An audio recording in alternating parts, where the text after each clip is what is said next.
Rahab and the Spies. In our last story, we learned about the passing of Moses. His past with anger had kept him from leading the new generation into the Promised Land. Before Moses' departure, God appointed Joshua to lead in his place. Near the camp on the mountain, Moses overlooked the land flowing with milk and honey, and breathed his last, knowing that the sheep of Israel were safe under the care of a new shepherd. In this story, we learn about God's steadfast reminder to Joshua to be brave and courageous, and how bravery comes in all shapes and sizes. Rahab, a prostitute woman from Jericho, shows the courage of God in a different way, as inspired by the book of Joshua. The sun had set on the era of Moses. His leadership, humility, and devotion to God would be heralded for thousands of generations. Now a new era had come, and it was time for God to lead his people out of the wilderness and into the land flowing with milk and honey. God came to Joshua as he once did to Moses. In the silence, God spoke softly, saying, "Moses is dead. Now arise, Joshua.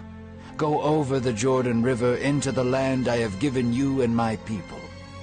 Joshua smiled, elated at the words he was hearing. Yet a subtle doubt nested in the back of his mind. He could not shake a feeling of insecurity. "Am I truly able to lead these people like Moses did?" he thought to himself. God, knowing Joshua's heart, continued to speak, saying, "No one shall be able to stand against you. Just as I was with Moses, so I will be with you. I will never leave you.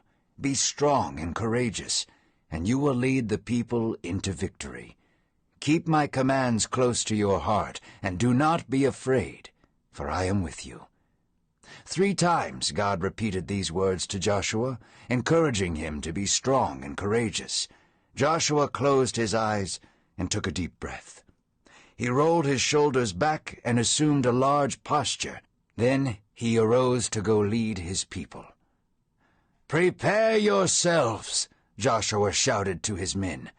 He marched through camp to all the officers of Israel, saying, "Pass through camp and command people to pack their belongings, for in 3 days we will pass through the Jordan and take the land that is ours." So Joshua and all his men helped the families of Israel prepare for their final adventure. A galvanizing spirit of unity was among the people, and Joshua had the trust and admiration of Israel. However, Joshua was not naive to the dangers that awaited Israel. He remembered the vastness of the Canaanite armies and their strength. They were not like God's people.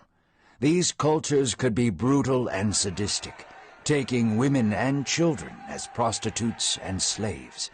He must be careful, and God must be with him. The first land they had to conquer was Jericho, a city with great walls and fortification. So Joshua sent 2 spies to scope out the land and its inhabitants. As Joshua once did with 11 others, these spies remained hidden within the city and measured its level of strength. The 2 spies swept the land for threats and weaknesses. They remained anonymous and hidden, finding lodging in the house of a prostitute named Rahab. There they hid, in between shifts of going out and spying. Soon, word of the 2 spies came to the king of Jericho. Suspicious and angry, the king sent men to Rahab's house to find the spies, for he had been told they were lodging there. Knocks could be heard from the front of Rahab's house. The spies and Rahab looked at one another, panicked. The king had found them. The spies drew their swords and prepared for a fight, but Rahab took both of them and hid them safely. Rahab straightened her clothes, put on a sensuous smile, and slowly approached the door. Guards were at her door. Rahab, about to greet them as customers, was interrupted by one of the guards saying, "Bring out the men who have been staying here, for they are Israelite spies." Rahab feigned surprise and concern. With her profession, she had become quite good at faking expressions. She let the men come inside and said, "Ah, yes, 2 men were here, but I had no idea where they were from. When the gates of the city were about to be closed, they left quickly. You must go find them before they kill us." Rahab played the part of a woman in distress, needing the big, strong men to save her, all the while making sure nobody looked up towards the flags of the roof where she had hid the spies. The men wasted no time and pursued the men past the gates and towards the Jordan River. With great vigor, the men rode in pursuit of the spies that weren't even there. Rahab shut the door and breathed a sigh of relief. She climbed up to the roof where she had hidden the spies. They would stay there for the night, before leaving early in the morning. Rahab crouched down to where they were. Her eyes were filled with tears, but there was a look of resolve on her face. "I know the Lord has given this land to you," Rahab said. "Everybody here is afraid of you. We have all heard how God saved you from the Egyptians and the Amorites. If your God would part the Red Seas for you, there is no telling what he might do to us. As soon as we heard you were coming, our hearts melted. Please spare me and my family when you come, since I have helped you. Please help my mother, father, and siblings." The 2 spies smiled. They had no idea how afraid the people were of them. It was a good report, and they were excited to bring it back to Joshua.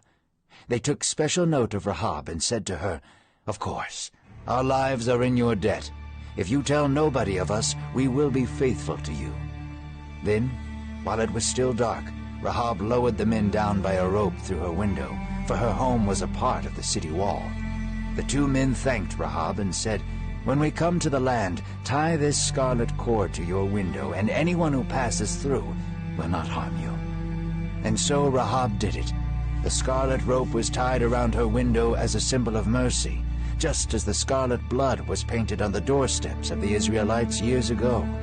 God would do more than just spare Rahab and her family. Little did she know that the scarlet thread would represent far more than mercy from Israel. Later on, she would marry a handsome prince from Judah, and through her lineage, 1,000 generations across the entire world would be shown the mercy and blessings of God.